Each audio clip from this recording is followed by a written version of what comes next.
La furia de los fenómenos naturales es implacable. Cuando se desatan sismos y huracanes, los humanos nada podemos hacer para impedirlos o frenarlos. Pero su poder destructivo puede mitigarse si se cuenta con una estructura que integre, entre otros, los siguientes componentes: organismos especializados para anticiparlos, responsables de emitir alertas tempranas, la implementación y socialización de protocolos de actuación para cuando se presenten, políticas públicas, con presupuesto suficiente, para proteger a la población y cuerpos profesionales especialmente entrenados para atender la emergencia. Ello presupone la existencia de una sociedad civilizada y un Estado decente. Es decir, una catástrofe no se convierte en cataclismo si existe una organización social y política fundada en el respeto a la dignidad de las personas. Aplico aquí los conceptos de Avisa y Margalit. Una sociedad civilizada es aquella cuyos miembros no se humillan unos a otros. Una sociedad decente es aquella cuyas instituciones no humillan a las personas.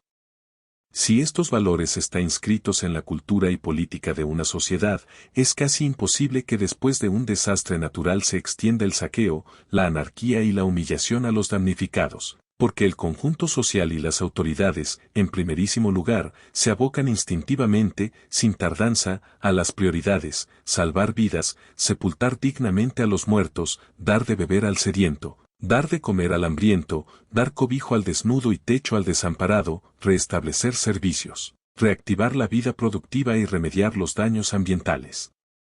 Todo ello es posible si se cuenta, repito, con un gobierno decente y una sociedad civilizada capaces de proveer los medios para realizar las tareas humanitarias elementales.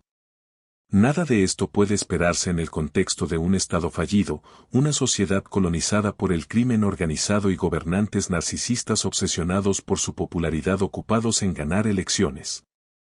A la devastación de Acapulco y de varias comunidades de Guerrero por el paso del huracán Otis, durante la noche del 24 y primeras horas del 25 pasados, le siguió el pandemonium de varios días de saqueos, anarquía, confusión y desesperación colectiva. Se reveló que a la destrucción física del puerto y de las comunidades vecinas, le precedió un estado deshumanizado, humillante para los guerrerenses, de los tres niveles de gobierno. Lo prueba su indolencia para alertar oportunamente a la población, su incapacidad y reacción errática, su extravío comunicativo, su falta de empatía con las víctimas de la tragedia y, para rematar, su conocida permisividad ante el festín de la delincuencia.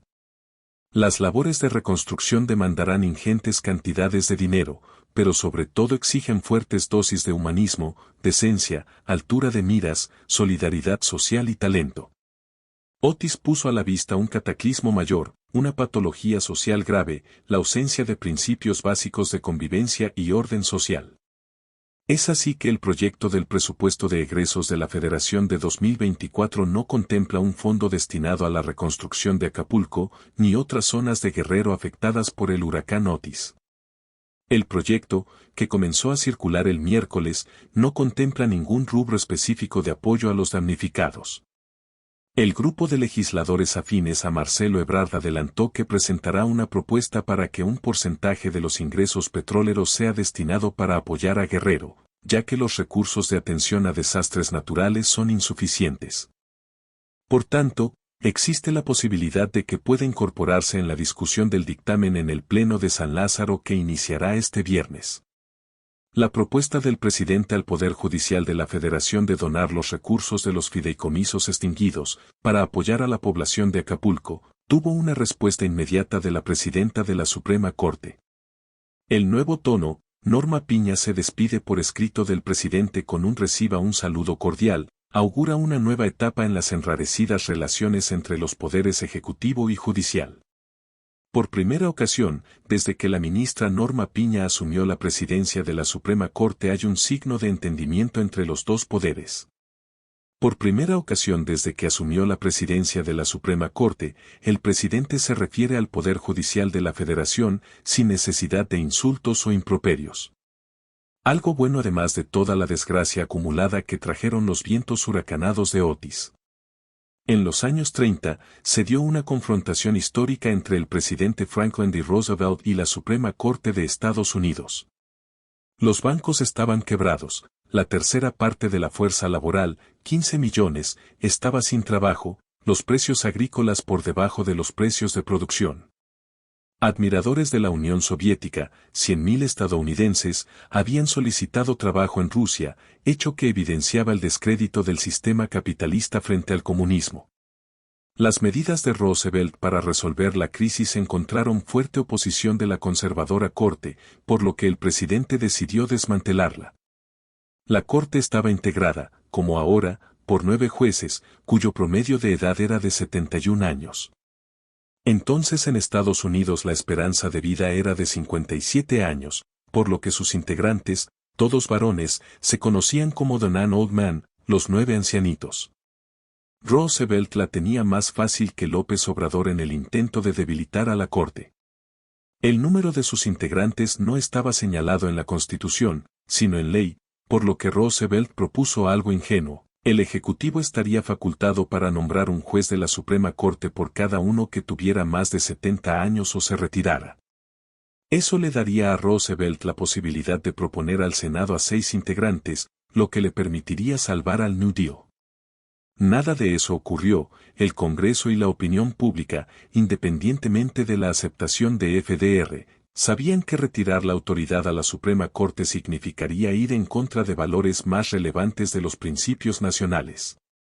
Para el segundo periodo de Roosevelt, cerca de la Segunda Guerra Mundial, la Corte resolvió a favor de las políticas liberales del presidente.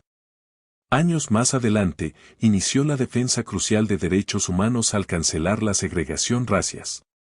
Nadie sabe lo que hubiera pasado de haber alterado aquella Corte de Ancianos. Lo cierto es que se hubiera lastimado irremediablemente el principio de división de poderes, el sistema de pesos y contrapesos y el Estado de Derecho. La respuesta de Norma Piña al presidente es inteligente, oportuna y política, además no tenía otra. Colaboración, más que confrontación, es lo que corresponde a los poderes del Estado.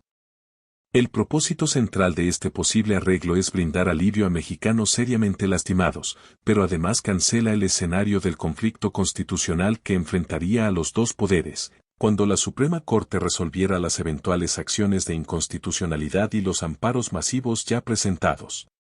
Con razón en los corrillos de los juzgados se oye el refrán, mejor un buen arreglo que un pésimo pleito. A más de una semana del paso de un huracán categoría 5 se puede afirmar que Acapulco está abandonado a su suerte. En la mañanera de ayer, el presidente anunció el monto que se destinará a la reconstrucción del puerto, 61.000 millones de pesos. Basta una comparación para entender la pequeñez de esta cifra. Es el mismo monto de dinero que se destinó en 2014, durante la administración de Peña Nieto, también para la reconstrucción tras el paso de los huracanes Manuel e Ingrid de categoría 1, según reveló el INCO. Pero todos sabemos que el dinero va perdiendo su valor con el paso de los años, a consecuencia de la inflación. Lo que compran esos 61.000 millones hoy es 34% menos de lo que compraban en aquel 2014. Dicho de otro modo, el gobierno está destinando para Otis apenas 2/3 partes de lo destinado hace 9 años, y eso que los daños de hoy son considerablemente mayores. La propia gobernadora, la morenista Evelyn Salgado, le reportó al presidente que el 80% de los hoteles resultaron afectados. Se habla de que también el 80% de los bares y restaurantes están reportando pérdidas totales. Con tan poco dinero para la reconstrucción, el futuro de Acapulco luce muy nublado. La atención inmediata tras la tragedia ha sido igual de raquítica. Nada más que aquí no son hoteles, restaurantes o casas. Son personas que han pasado días sin comida ni agua, y temiendo por sus vidas porque el Estado no solo no ha sido capaz de darles sino ni siquiera ha sido capaz de evitar que les quiten. Se han instalado 2 cocinas y 10 comedores comunitarios. Para satisfacer a la población de Acapulco, que es de 800.000 habitantes, cada uno tendría que ser capaz de alimentar al equivalente a la gente que le cabe al Foro Sol para un concierto. Los datos oficiales sobre despensas y agua entregados por el gobierno federal también palidecen. Cada despensa se la tendrían que repartir entre 9 personas y cada litro de agua entre 3. Los testimonios de quienes están allá son terroríficos. ¿Y el presidente? No está concentrado en combatir la emergencia. Está concentrado en combatir a quienes lo cuestionan. Ha tenido más insultos para sus críticos que reuniones con damnificados. Buitres, corruptos, carroñeros. Pero ni un saludo con los afectados. Una vez más el presidente que se autoproclama como el más humanista de la historia se muestra poco cercano a las víctimas de una desgracia. Porque para López Obrador, la única víctima siempre tiene que ser él. Con información de las columnas de Luis Felipe Bravo Mena, Mario Melgar Adalid y Carlos Loret de Mola para El Universal.